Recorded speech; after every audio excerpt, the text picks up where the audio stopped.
إن الحمد لله نحمده ونستعينه ونستغفره ونعوذ بالله من شرور أنفسنا ومن سيئات أعمالنا من يهده الله فلا مضل له ومن يضلل فلا هادي له وأشهد أن لا إله إلا الله وحده لا شريك له ونشهد أن محمدا عبده ورسوله أما بعد فإن خير الحديث كتاب الله وخير الهدي هدي محمد صلى الله عليه وسلم وشر الأمور محدثاتها وكل محدثة بدعة وكل بدعة ضلالة وكل ضلالة في النار أما بعد فأعوذ بالله من الشيطان الرجيم بسم الله الرحمن الرحيم يا أيها الذين آمنوا اتقوا الله حق تقاته ولا تموتن إلا وأنتم مسلمون يا أيها الناس اتقوا ربكم الذي خلقكم من نفس واحدة وخلق منها زوجها وبث منهما رجالا كثيرا ونساء واتقوا الله الذي تساءلون به والأرحام إن الله كان عليكم رقيبا يا أيها الذين آمنوا اتقوا الله وقولوا قولا سديدا يصلح لكم أعمالكم ويغفر لكم ذنوبكم ومن يطع الله ورسوله فقد فاز فوزا عظيما اللهم صل على محمد وعلى آله وأزواجه وأصحابه أجمعين. نکاح کے موقع پر آپ صلی اللہ علیہ وسلم یہ 3 آیات کی تلاوت کرتے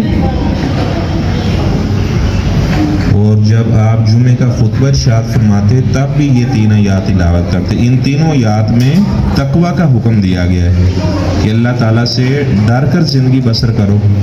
تو نکاح کے موقع پر یہ تینوں آیات کی تلاوت کیوں کی جاتی ہے کہ شوہر اپنی بیوی کے حقوق کے معاملے میں اللہ تعالیٰ سے ڈر کر زندگی بسر کرے اور جو بیوی ہے وہ اپنے شوہر کے حقوق کے معاملے میں اللہ تعالیٰ سے ڈر کر زندگی بسر کرے.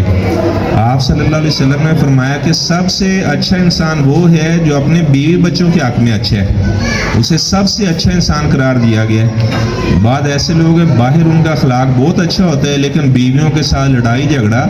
تو آپ صلی اللہ علیہ وسلم نے فرمایا لوگوں میں نے تمہیں یتیموں کے بارے میں اور بیویوں کے بارے میں بہت زیادہ اللہ سے ڈرایا ہے.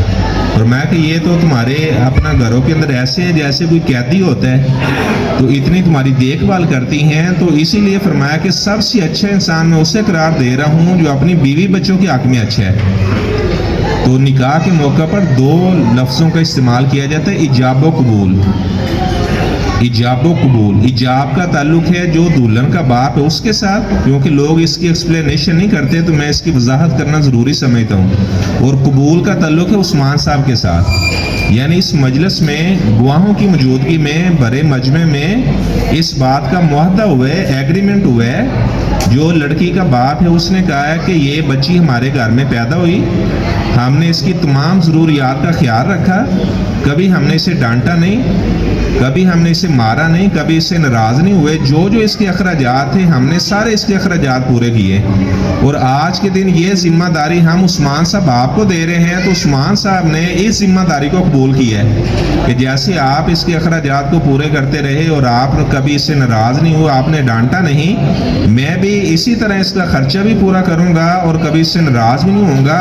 اور جس طرح آپ صلی اللہ علیہ وسلم نے اپنی بیویوں سے پیار محبت والی زندگی بسر کی, اسی طرح میں اس آپ کی بیٹی کے ساتھ پیار محبت کے ساتھ زندگی بسر کروں گا. یہ گویا کہ اس مجلس میں ایک عہد لیا گیا ہے. اور آپ صلی اللہ علیہ وسلم نے بے شمار ایسے حقوق کا ذکر کیا. آخری بات کے بعد میں بات کو ختم کرتا ہوں. حضرت ابو بکر صدیق رضی اللہ تعالیٰ عنہ جب گھر آتے تو ان کی بیوی دروازے پر ان کا استقبال کرتی اور وہ کہتی قرۃ عینی لی, میرا شوہر میری آنکھوں کی ٹھنڈک ہے.